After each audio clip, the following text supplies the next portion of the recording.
Bonsoir à toutes et à tous.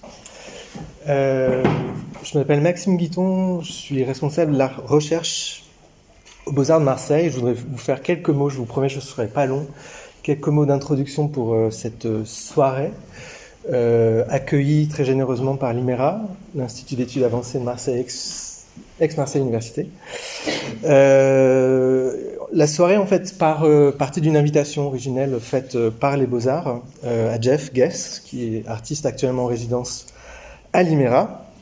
Une invitation à participer à une série de 4 soirées mises en place en écho à un séminaire de recherche qui s'appelle les milieux associés, que les Beaux-Arts de Marseille ont initié avec le laboratoire d'études des sciences de l'art, le LESA, un autre laboratoire de ex-Marseille Université. Et cette carte blanche qui a été confiée à Jeff Guess, qui précède de peu la dernière séance de ce séminaire, qui a lieu vendredi, si vous le souhaitez, au bâtiment Turbulence à Saint-Charles à 14h. Une séance de séminaire entre Damien Berruti et Marion Malac. Donc cette carte blanche initiale confiée à Jeff devait consister en une soirée en 2 temps. Une performance, une conférence-performance, et une projection de films expérimentaux en 16 mm, pas que, mais pour la plupart d'entre eux en 16 mm, choisis par Jeff. Mais comme dans le cadre de ces milieux associés, on aime décidément associer les milieux, qui s'appellent l'IMERA, le FRAC, le LESA, les Beaux-Arts, le Conservatoire, la soirée est venue s'augmenter d'une autre proposition, celle de l'Institut Xanadu, qui est un projet curatorial abrité en ses murs depuis quelques semaines et derrière lequel se trouvent 2 résidents de l'IMERA, Christophe Bruno et Jeff Guess. Donc, en résumé, ce soir, ce ne sera pas la rencontre d'une projection d'une conférence, mais bien l'association de 2 événements. To be determined, qui est le titre qu'a donné Jeff à la carte blanche qui lui a été confiée, et prompt, je ne sais pas si c'est un anglicisme ou pas, qui est le titre de la 2e exposition de l'Institut Xanadu, qui vernit ce soir même. Et je laisse la place à Jeff, qui vous expliquera peut-être plus en détail le déroulé de la soirée. Donc, merci d'être venus si nombreux. Juste le déroulé, c'est que je vais faire une performance qui va durer à peu près 25 minutes. Et ensuite, on va aller à côté et Laure Neria et Guillaume Pascal vont faire une 2e performance dans la petite salle. Ça va être un peu beaucoup de monde dans cette petite salle. Ensuite, on va faire une pause où on va manger, boire. Et après, on fera une projection qui va durer, en nombre de minutes, il y a 30 minutes de film, mais avec les changements de bobine, c'est 40 minutes de film. Voilà.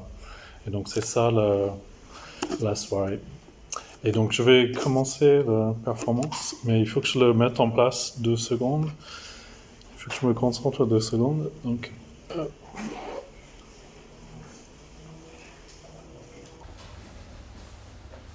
On January 9th, 2022, the Cleveland Cavaliers played the Golden State Warriors at Chase Center in San Francisco.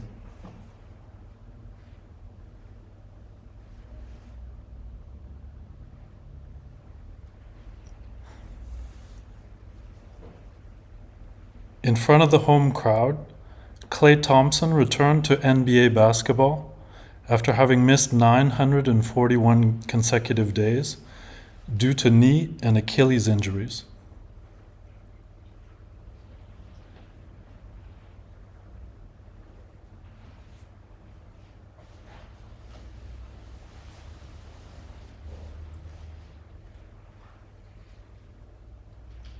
His teammate, power forward Draymond Green, celebrated by playing despite his own problematic calf injury.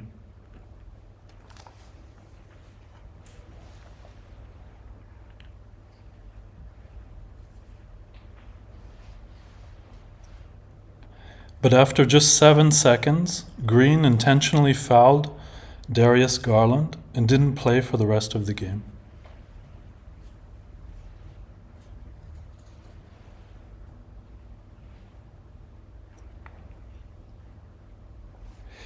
In the online gaming world, the major sports bookmakers, DraftKings, FanDuel, BetMGM, offer betting lines or markets on individual players.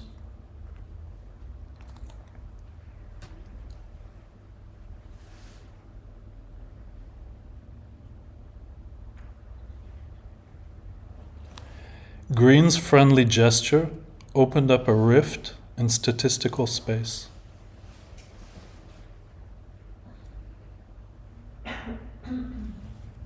Because just 9 minutes before game time, the Warriors' official Twitter account tweeted that Green would only play for the opening tip-off.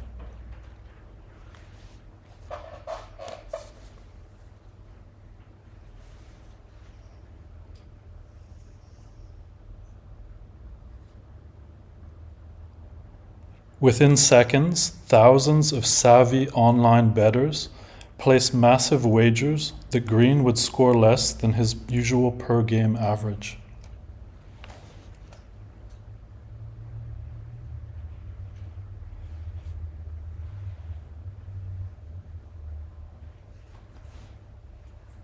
It was literally a bet that was guaranteed to win.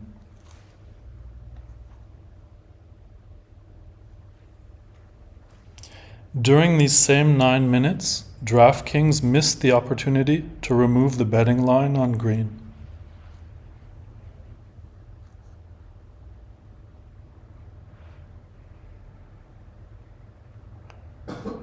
DraftKings would later in the day release a statement saying that Green's gesture was a known event, which would void the bets.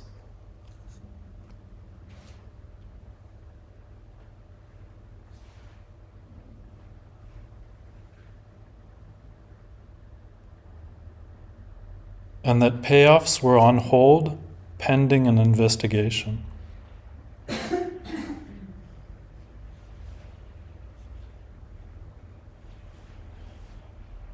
The argument was that the Warriors and the Cavaliers had organized the event in advance.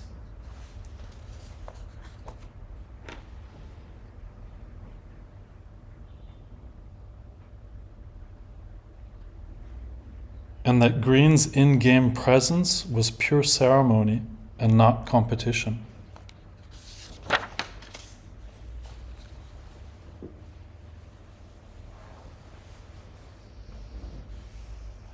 Yet DraftKings acquiesced 24 hours later and lost millions of dollars on the bond between the two players.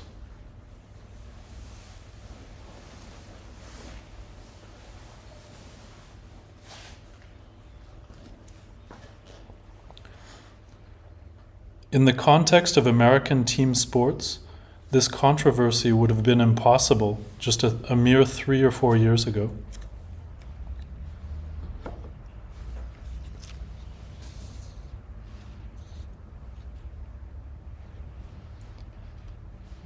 Since at least the 1920s, sports gambling has been regulated by the US federal government.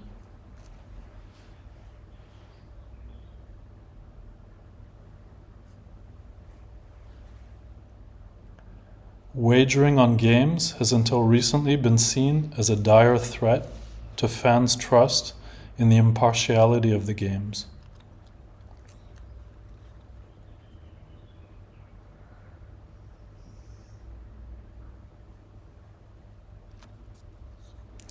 And as having links to organized crime.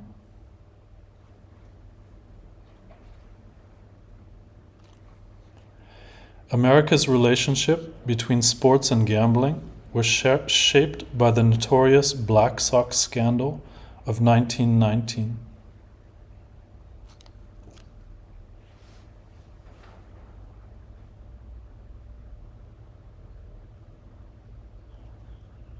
Where 8 baseball players were banned for life after intentionally losing the 1919 World Series in exchange for mafia money.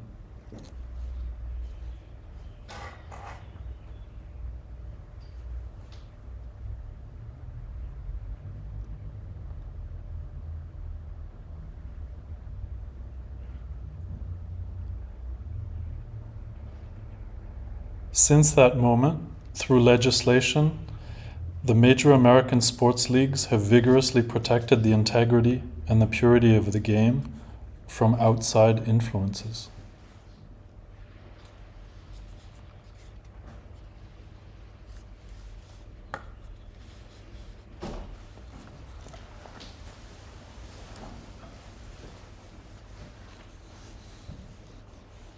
In the highly regulated federal space, only Las Vegas had an exception.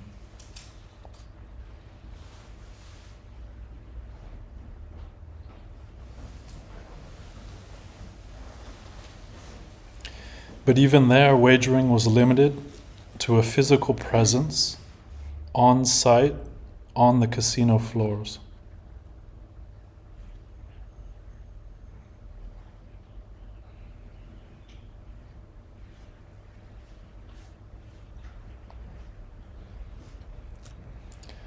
But for years, intensive lobbying in the political forum and in the press attempted to transform gambling into family-friendly fun.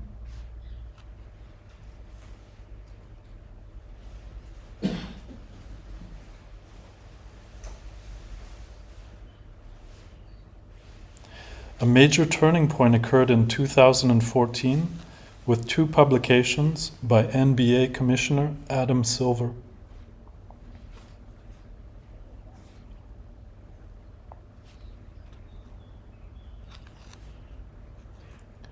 First, an article in the New York Times entitled "Legalize and Regulate Sports Betting."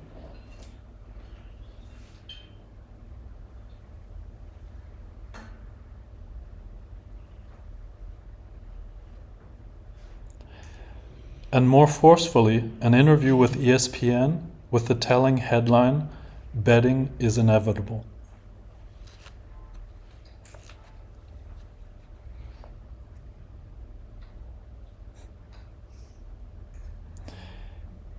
In 2018, the US Supreme Court voted to suppress the Professional and Amateur Sports Protection Act, which has made sports gambling illegal.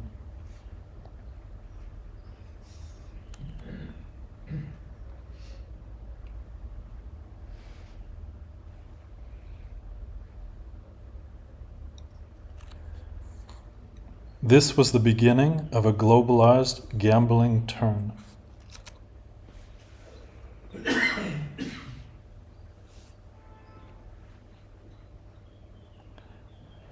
The fact that it was the NBA commissioner himself is significant.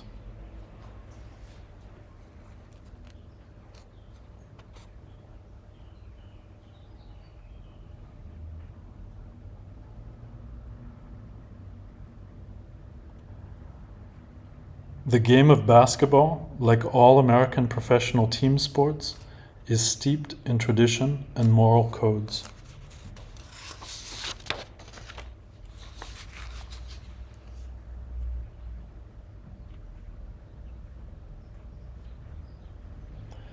But it was the first major American sport which was a pure invention.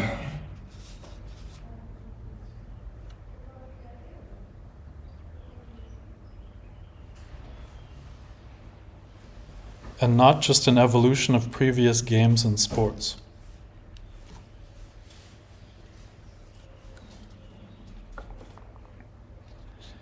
It was the brainchild of James Naismith, a Canadian pastor and physical education instructor.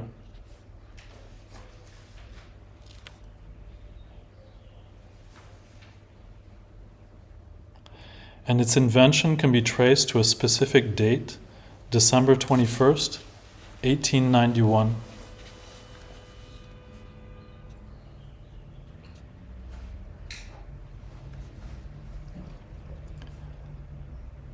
And a place, the Young Men's Christian Association Training School in Springfield, Massachusetts.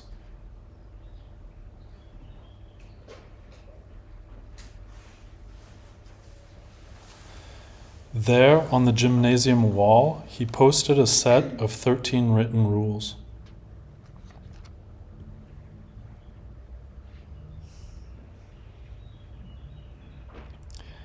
These preliminary rules described and delimited a game that had yet to be played.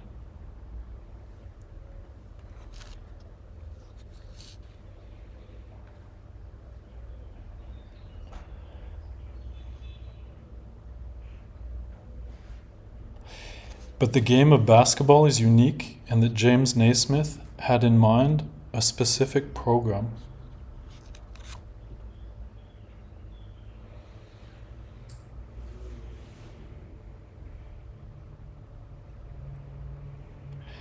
It was a game consciously designed to instill values such as fair play, self-sacrifice, cooperation, respect of authority, and team spirit.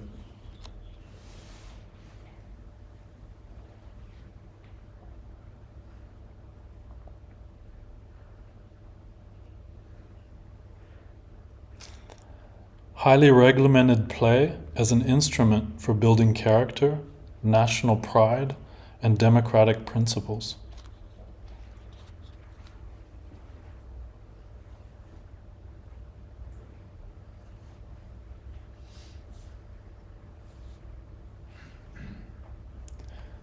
A form of ludic governmentality used in the production of a morally righteous, physically sound, and spiritually enlightened white Anglo-Saxon Protestant gentleman.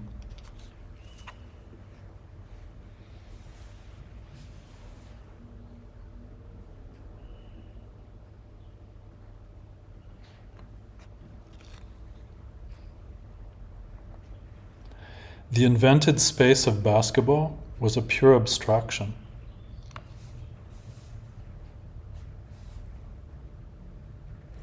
Originally conceived of as a site for the reproduction of the power of the dominant class.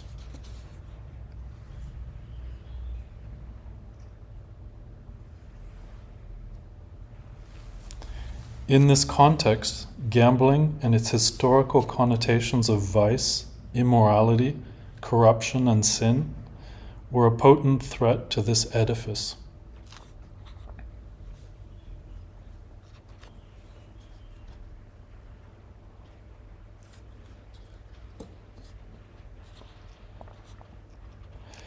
Despite the policing of this pristine space, there has always been illegal betting in the margins of team sports.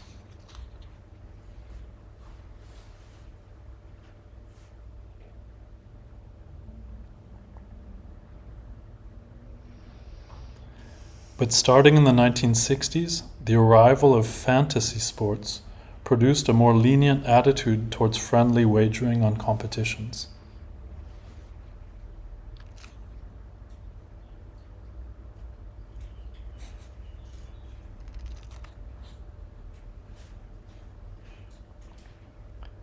It participated in slowly changing perceptions on betting.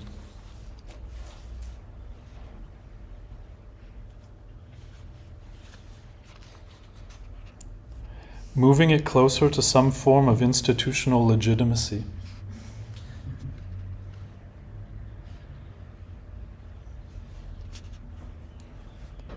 A loophole in legislation defined fantasy sports not as gambling, but as a game of skill, providing them a legal exemption.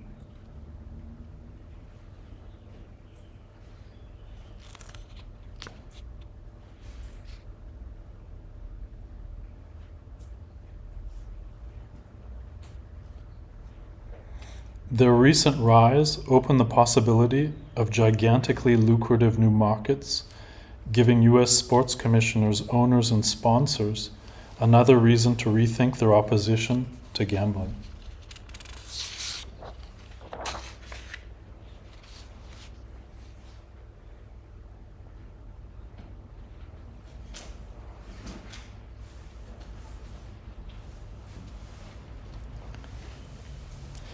But fantasy sports were originally a hobby, designed by sports geeks into math, and who enjoyed playing games together.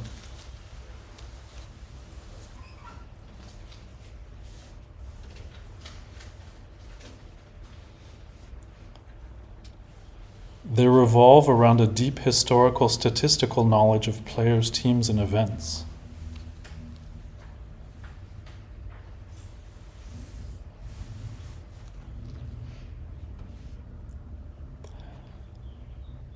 And using statistical analysis to unearth the best combinations of players.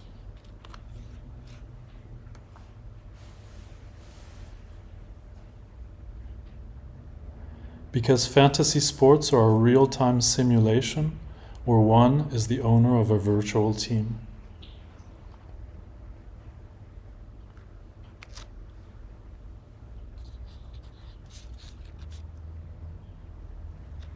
a composite team created by drafting real-life players from the current rosters of real sports teams.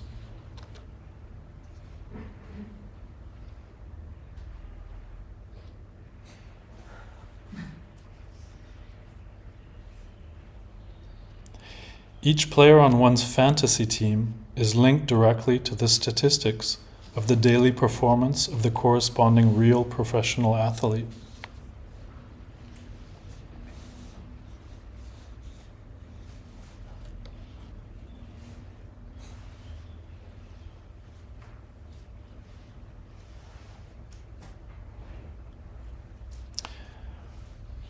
One's fantasy team then competes against other teams based on the real-time calculation of each team's collective statistical performances.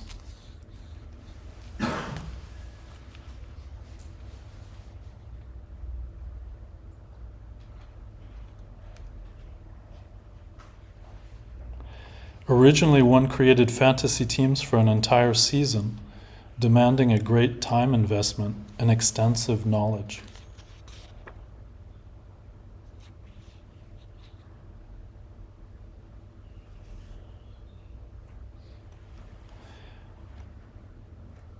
To remedy this, daily fantasy was proposed, allowing one to produce a new team daily.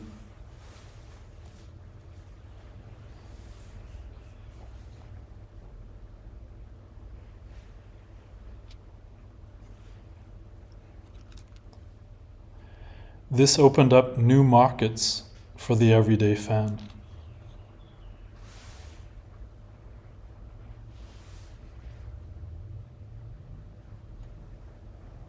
Daily Fantasy's availability and ease of use on mobile devices fueled the rapid transition from hobby games to a multi-billion-dollar industry practically overnight.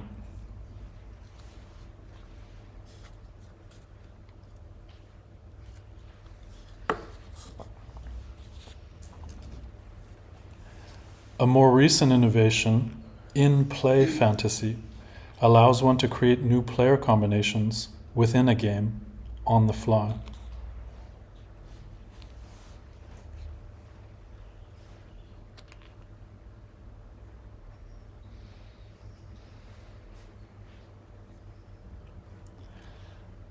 Allowing for the changing of tactics as the action unfolds in real time.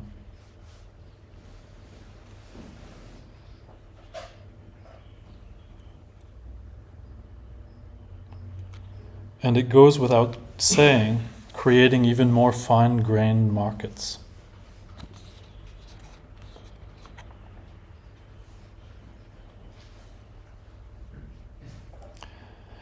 Sports betting has also adopted this model of variable granularity.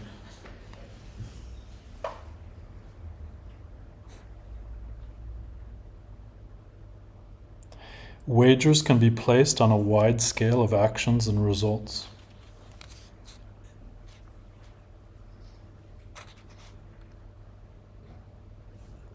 From determining the future champions to the probability of obscure in-game gestures.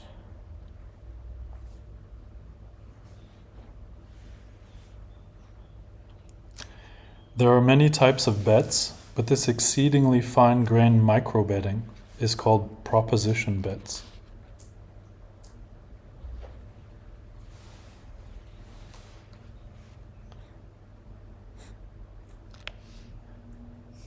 Prop bets are based on the statistical probabilities of difficult or unusual events taking place.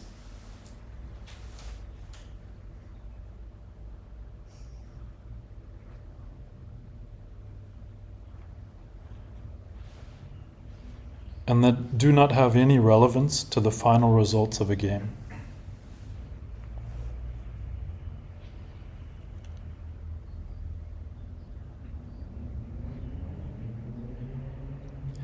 Instead of team statistics, like which team will win and by how many points, prop bets are often indexed on the in-game statistics of a single player.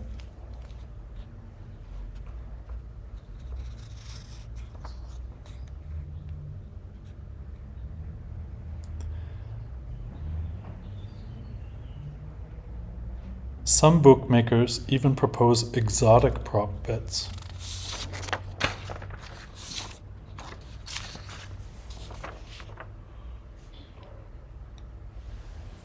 Things such as betting on which word might be omitted during the singing of the national anthem.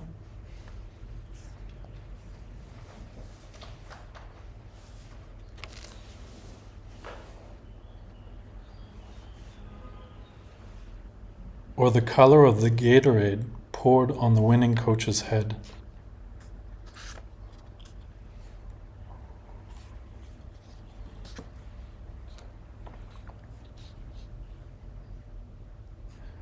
The ability to bet on these non-critical game time moments in real time opens up a problematic space.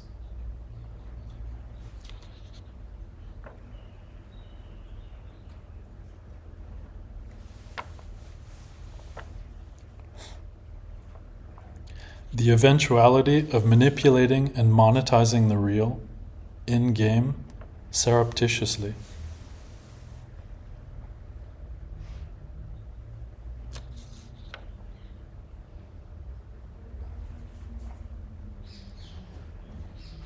In terms of online betting platforms, whether a team is fantasy or real is of no significance.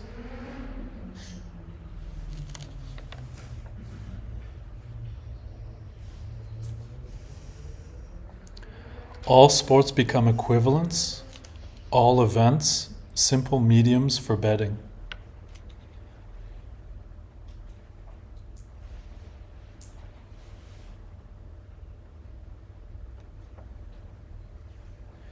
In this speculative and atomized algorithmic wagering space, players become what Gilles Deleuze called individuals.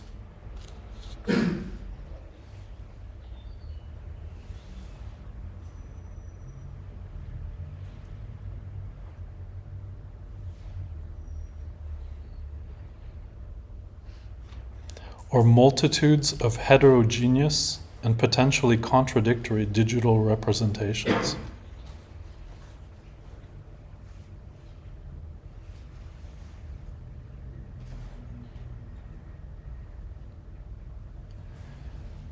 Which can be continuously composited, scaled, and financialized.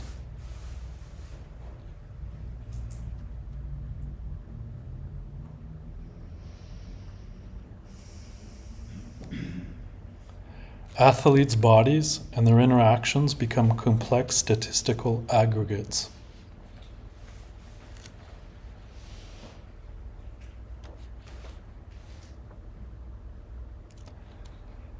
Vectors for the movement of capital.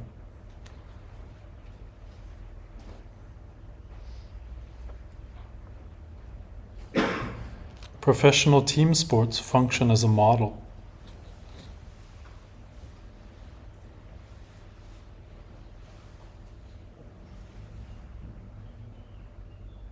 A highly controlled closed world used for the experimentation of new technologies.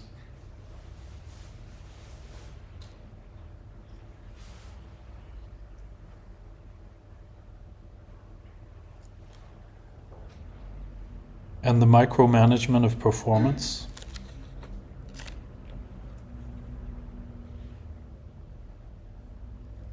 And the development of increasingly fine-tuned marketing and disciplinary strategies.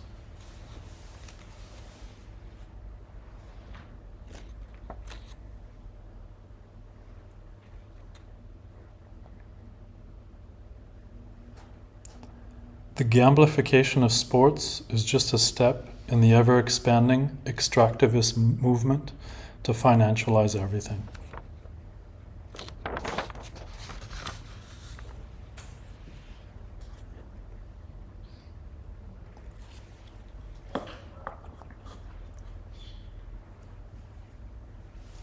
The end.